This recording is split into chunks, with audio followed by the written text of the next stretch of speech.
हर किसी की नजर इस बात पर है कि बिहार के लोकसभा चुनाव की 40 सीटें कौन जीतने वाला है। क्या नीतीश कुमार बाजी मार पाएंगे बीजेपी से अलग होने के बाद? क्या इंडिया का जो स्वरूप है वो कारगर साबित होगा, या मोदी की लहर एक बार फिर से बीजेपी में एनडीए को जीत दिलाएगी, या यूं कहें कि बीजेपी की सीटें बिहार में बढ़ेगी, एनडीए की सीटें एक बार बढ़ेगी। नमस्कार, मैं हूं इंद्र मोहन, आप देख रहे हैं बिहार तक। दरअसल टाइम्स नाउ नव भारत और ईटीजी ने एक सर्वे किया है। इस सर्वे के अनुसार जो आंकड़े बताते हैं वो एनडीए के लिए जरूर डराने वाले हैं, क्योंकि एनडीए के खाते में 22 से 24 सीटें ही जाती हुई दिख रही है, जबकि 2014 के लोकसभा चुनाव में एनडीए के खाते में 39 सीटें थी। उस वक्त जेडीयू एलजेपी उनके साथ चुनाव लड़ी थी, लेकिन अब जेडीयू उनसे अलग है और जेडीयू अब एनडीए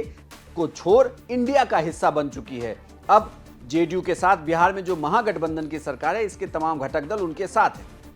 लेकिन वही बात करें तो एनडीए के बनस्पत इंडिया को कितनी सीटें आएंगी, तो वो सीटें 16 से 18 बताई जा रही है, यानी कि 40 में से 22 से 24 सीटें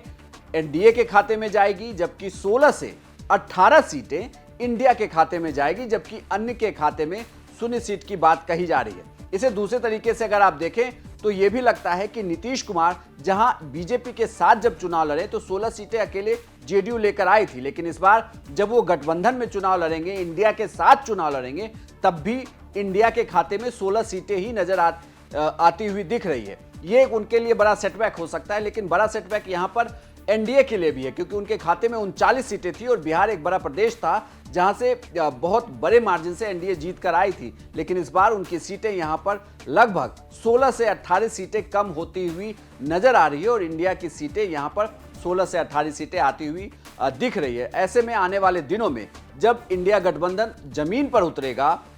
एक बैठक मुंबई में होने वाली है, इस मुंबई बैठक के बाद जब इसके नेता जमीन पर उतरेंगे, रैली करेंगे, तो क्या उसके बाद इन आंकड़ों में और फेरबदल होता है, या 2014 लोकसभा चुनाव की तरह ही फिर से एक बार